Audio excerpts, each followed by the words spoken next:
أعوذ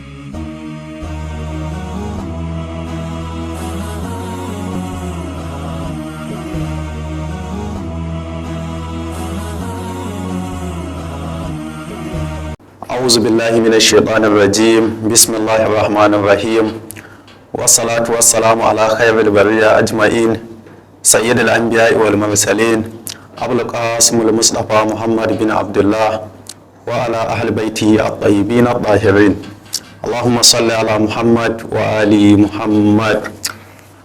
‘Yan uwana musulmi maza da mata, assalamu alaikum wa rahmatullahi ta'ala wa barakatuhu.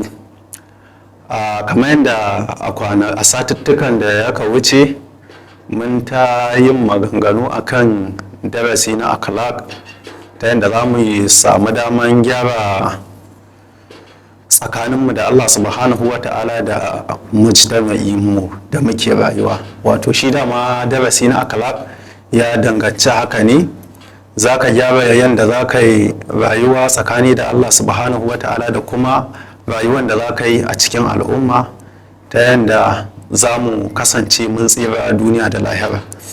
To kamar yadda mu ce shi darasin nan dama za mu rinka kawo shi a daren juma'a ne sau ɗaya. To mun ɗan kawo na wasu watanni ko satuttuka, to amma cikin ikon Allah kasantuwan wasu 'yan matsaloli da a samu sai kasance mun ɗan ja baya. To sai wannan lokutan ne insha Allahu Allah ya ba mu ikon dawowa.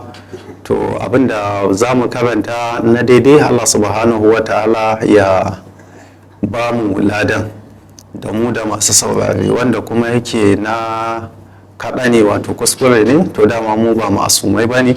Allah subhanahu wa ta'ala ya gyara mana. To bayan dai mun yi maudu'o'i da yawa, maudu'at da yawa akan abubuwan da suka shafa waɗannan maudu'o'i. To yau kuma insha Allahu muna sa rai za mu magana ne akan maudu'i guda ɗaya, wato ma'ana asabar. Wato ma'ana ita kalma na sabar wani kalma ne na larabci, sannan kuma me ake nufi da sabar? To da kaji an ce sabar ana nufin haƙuri. Yaya haƙuri yake? Haƙuri ya danganci abubuwa da yawa, kamar yadda muke so mu magana a dunkule. Haƙuri akwai masifu da Allah subhanahu wa ta'ala zai kawo maka shi wanda sun shafi jarabawoyi ne, wannan masifin. To idan Allah subhanahu wa ta'ala ya sa ka kame kanka daga kan wannan jarabawoyin da suka tunkaro ka, wato ma'ana kai haƙuri da su, ka kai tahammuli a cikin zuciyanka ba tare da ka ji cewa Allah bai san ka bane ko ka tsani kowa, wato ma'ana masifan daga lokacin da ta same ka sai ka ji cewa daga Allah ne. To wannan mika lamarin ga Allah subhanahu wataala shi da kuma yadda da cewa wannan abun akwai ranar da zai zo ƙarshe, kuma Allah yana jarraba ni ne domin ya tantance imani na, domin shi jarrabawa dama tana zuwa ma mutum ne domin a gwada imanin shi. Yayin da Allah subhanahu wataala ya ba mutum daman cinye wannan jarabawa, to shine haƙuri. Wannan cinye jarabawan da kai haƙuri ka ji cewa daga Allah ne, to shine haƙuri. To daga nan kuma Allah subhanahu wataala sai ya daga darajar ka nan duniya da lahira, khususan ma bil khusus kuma a lahira. To Allah subhanahu wataala ya yi maganganu akan haƙuri da kuma martabobi akan masu haƙuri da dama, wanda haƙuri ma kusan shine ginshikin mutum, wato zaman ɗan adam a matsayin ɗan adam. Sannan shi haƙurin nan ya kasu gida da yawa. Akwai ne haƙuri da jarabawan da Allah subhanahu wa ta'ala ya maka, kamar yadda ni magana.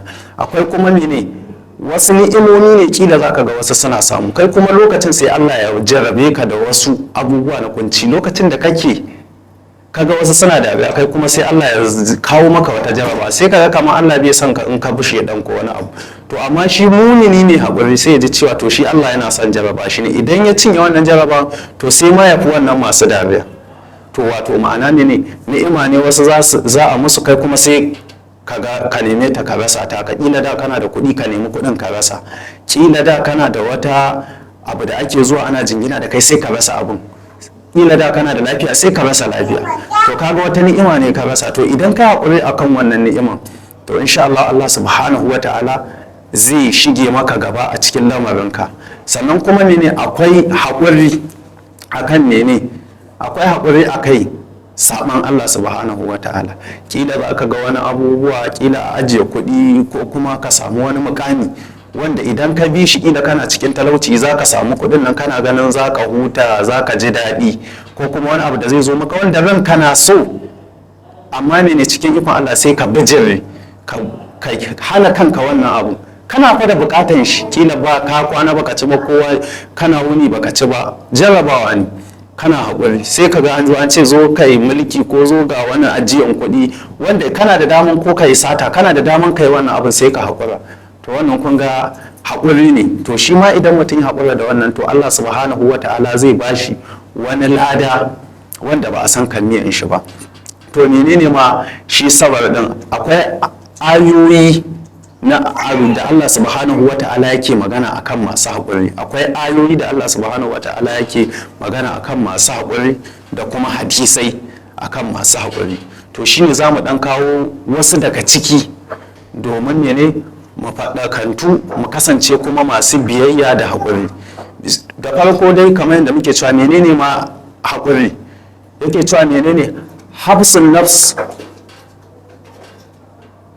ko hafsun nafs, wato ma'ana misali mutum ne zai kama kanshi, ko ba haka bane, anil jaza'i, wato misali fitintunu da masifu za su kamo ka, za su riske ka, sai ka kame kanka daga wannan masifin.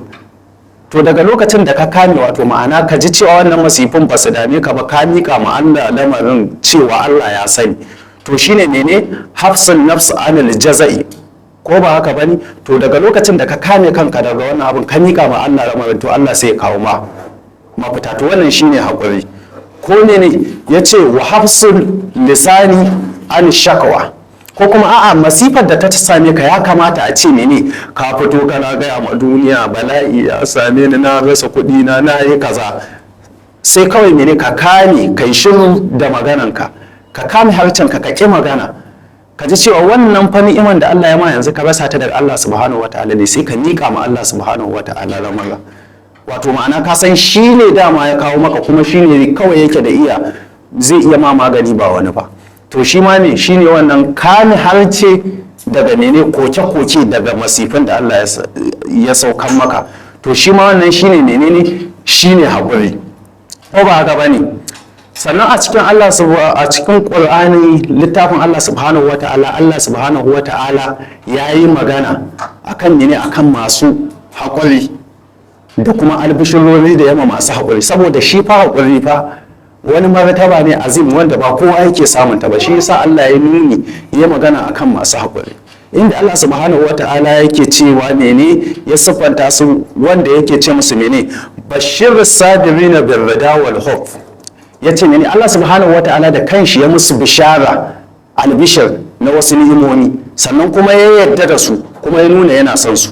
Inda Allah subhanahu wata'ala yake cewa mene wallahu yuhibbus sabirin, wato ma'ana duk wanda wani masifa ya same shi ko wani bala'i ya same shi, ya miƙa ya ji cewa daga Allah ne, ba kuma wanda zai mai maganin abin nan sai Allah, sai ya koma gun Allah ya nuna, ya ce Allah ga halin da nake ciki. Shine menene wallahu yuhibbus sabirin. To Allah subhanahu wata'ala menene zai shigo cikin lamarinka, zai nuna soyayya gare ka daga lokacin da ka nuna ka nuna wannan bala'in daga Allah ne, kuma ka ansa kai godiya da shi, sai Allah ya kawo maka mafita, sai Allah ya so ka, ya jibinci lamarinka, sai ya kawo maka mafita. Shine wallahu yuhibbus sabirin.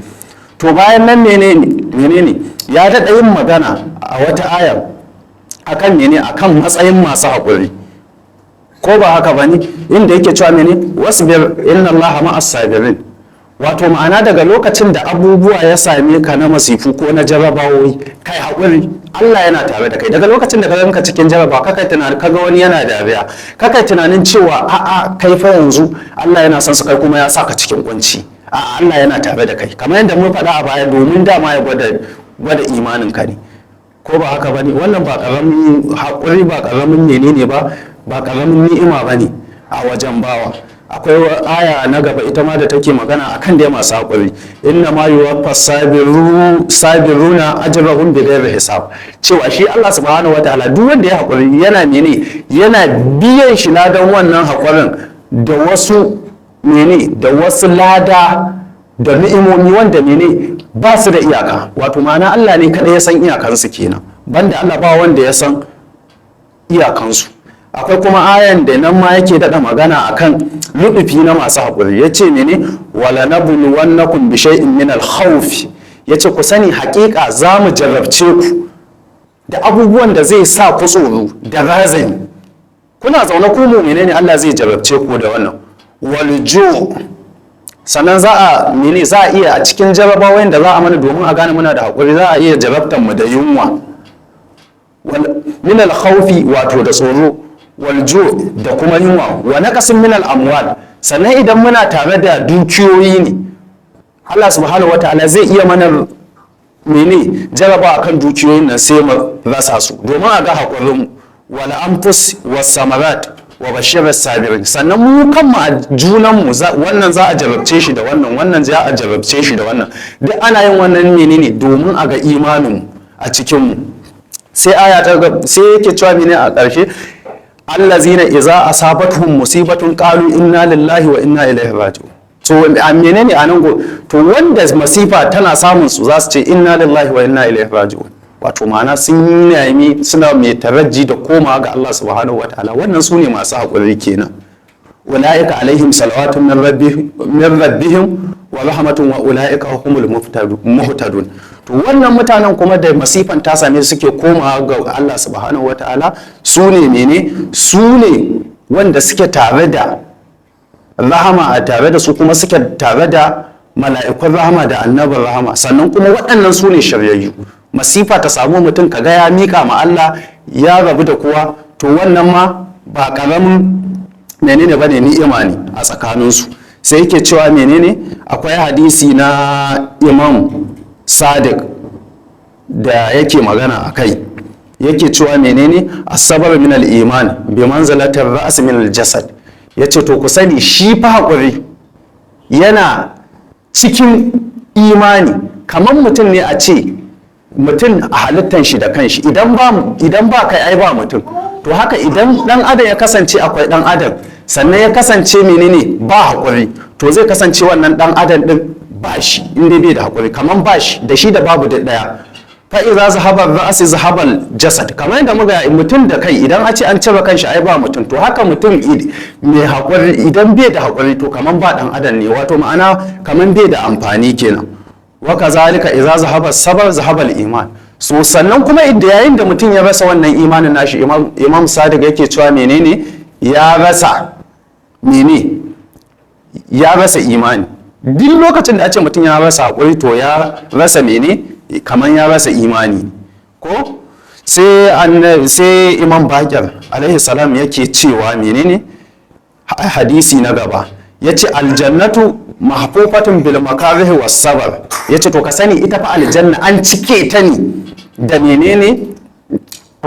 aljannatu mahfufatun bil makarih was sabr, yace to ka sani an tanaji aljanna ne daga lokacin da kafin mutum ya shiga aljanna za a jarabce shi da wasu abubuwa na ki, to da yayi hakuri sai ya tsinci kanshi a cikin wannan aljanna.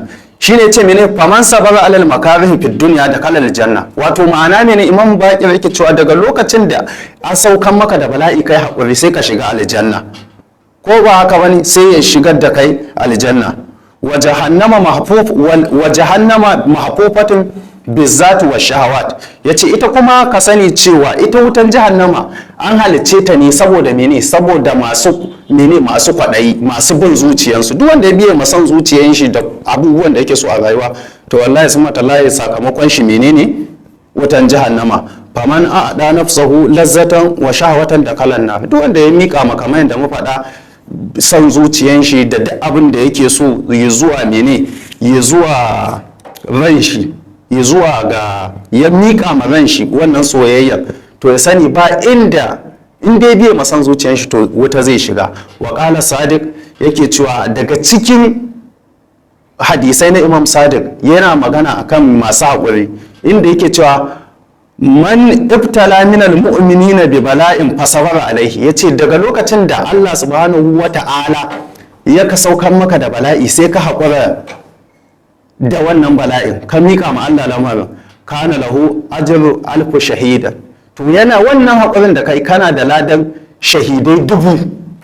ko sai mai littafin ya ce wa rubba qa'il yaqul, yace zai iya yi wa wasu su ce kaifa yu'di sabir ajr alf shahid wa shahada lahum afdal sabr, yace to ya za a ce din kai hakuri kuma kana da ladan abun mutane shahidai 1000 wanda kuma su shahidai fa sun fi ma kowa hakuri.